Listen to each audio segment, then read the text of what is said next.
Welcome back. We're back with another hide and show script update. This update is called version 4.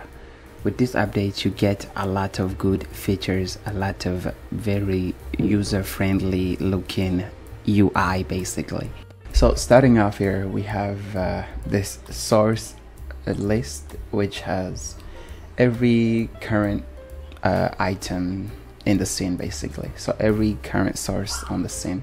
So here you can see we have level 1 up to level 5, and then we have this other target functions, or I don't know, target keys. One of them is called all, the other one is called all like and rend like. So if you select the all, it's going to target everything on the current sources, on the current scene basically. It's going to target everything there.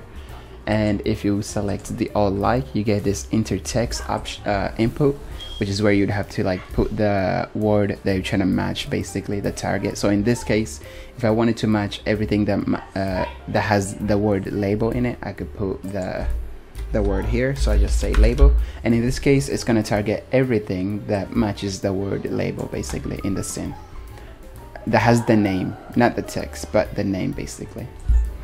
And then there's rend. If you select rend, it's going to work with everything on the current scene, but it's going to select it randomly by one basically. And then there's rend like, which is almost like all like, but it's just that it's going to select the target by random, and you have to put the text here, the word that you're trying to match basically. So yeah, those are the target keys that you could use within the source. And then we have this thing called configure. So the configure is where you would select the action or the function that you're trying to append onto the source. So in this case, if I wanted to like hide and show label 1, I would go to this option here called action. So if I click that, I get this new drop down here, which is saying action setup. So the action setup is where you would create the hide and show effect. So over here we have scope. The scope is where you want to execute this current operation that you're basically working with. So in this case, if the scope is set to test, which is the current scene, that would mean for this operation to work, you would have to basically switch to that scene. And if you select it, if you put it to global, this would mean it will run on every scene that you go to basically, and the rest is just the other scenes that you have. So yeah, global is gonna make it so it executes on every scene. No matter what scene you go to, the operation will run as well basically. By default I'm gonna put it to global so I can show you guys how it works.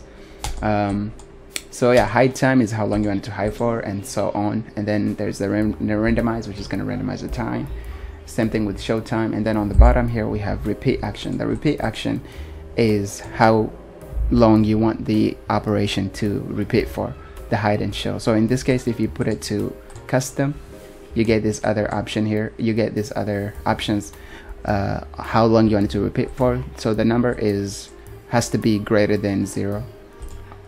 So here is where you put the number of how long you want it to repeat for. So in this case, let's say we want to repeat for 10, and then you get the reset after. So the reset after, if it's set to -1, it would mean it's going to basically run for, it's not going to reset. That's what it means if you set it to -1. But if you give it a value, then you would have to also set the duration, like how long what kind of minute or milliseconds you want it to run on. So yeah, you can select that. And the execute button is the one that's going to execute the operation basically. Moving on to the next option here, we have conditional. So conditional is the so yeah, the conditional, when you click on it, it gives you this other option. It gives you this box called conditional setup. It also has the scope on where you want to execute this conditional operation. And then we have this drop down called statement. So the statement gives you two options. One of them is called when, the other one is called if. When you're working with when, you get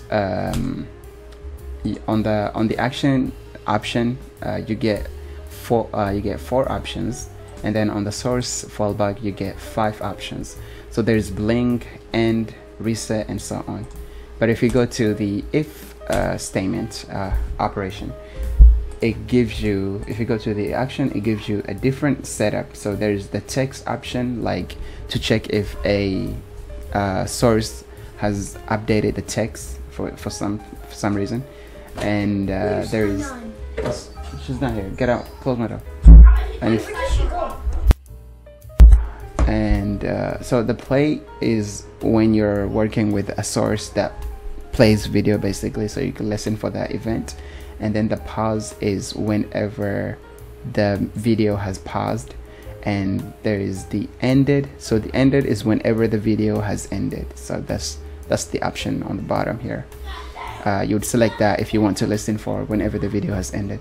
So with text, if you select text, it gives you this input that you have to like put the text they are looking for, but you don't have to do that if you want to check if the target, if the source doesn't have any text. So you could just leave this input empty by default if that is what you want to check for.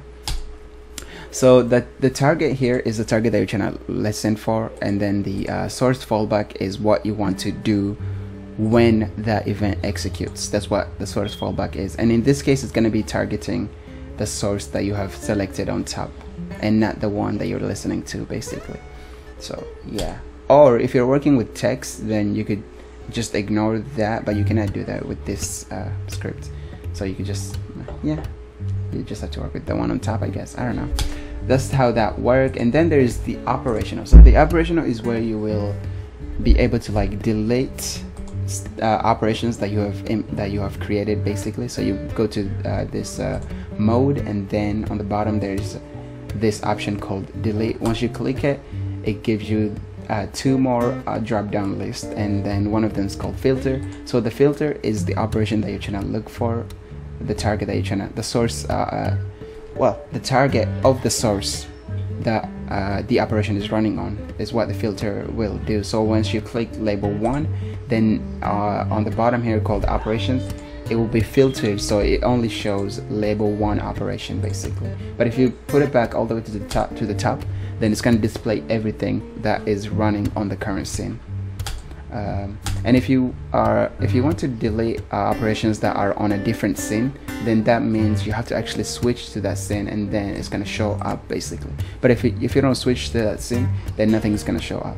So that is what the delete mode does. And then there's this other mode called CLI, which is where you could write the commands by hand basically, so you don't have to use the interface if you don't want to.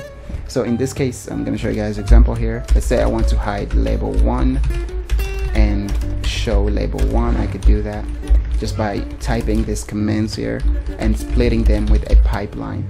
So just by doing that, execute, you'll notice that now label 1 is hiding and showing itself.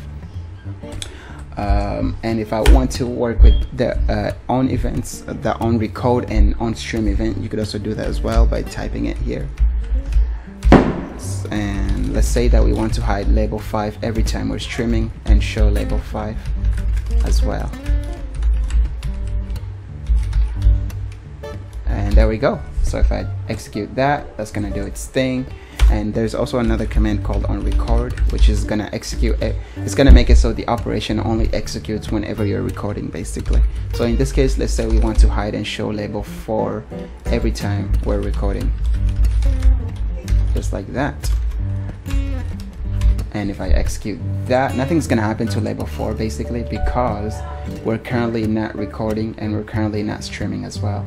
So when you're working with on record and on stream, it's actually gonna create a folder where it's gonna put the operation that will be executed whenever you're recording or streaming. So as you can see here, these two operations that I created are on a different block than the ones on the bottom. The ones on the bottom are global execution, meaning it's gonna run instantly when the script loads basically. That's what the global executions are.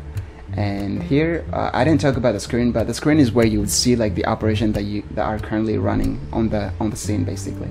And on the view is basically where you would select what kind of display you want to see. So for example, if you go to global, it would display everything that is defined in the global operation. If you go to test scene, which is current active, so whenever you see this current active text, that means it's the current scene that you're currently on, basically. So as you can see here, when I switch to test scene, it actually shows me everything on the test scene, everything that's running on the on this scene here called test.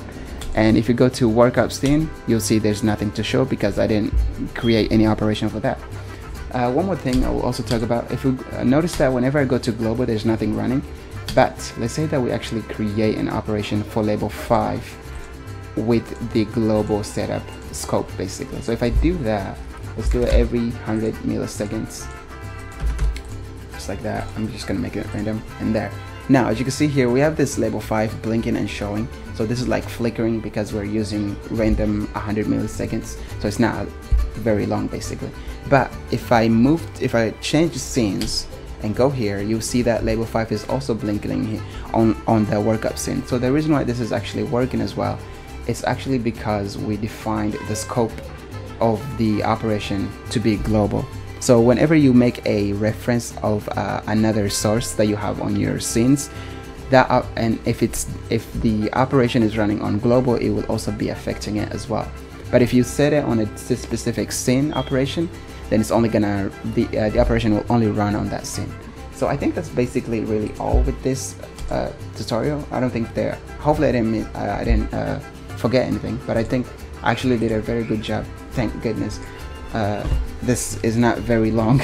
Whew, I was actually worried that would be, you know, longer than 10 minutes or something like that. But I think that's all. So if you wanted to work with the if statement as well, you could do that with this command prompt, and you could also work with the when as well, but just make sure you split them with a pipe. That's how it works. But anyway, thanks. But I've been trying to fix that thing. Thanks for watching the. You stream? Thanks for watching this tutorial. I'll see you guys on the next one. All right, goodbye. Don't fall, she's careless.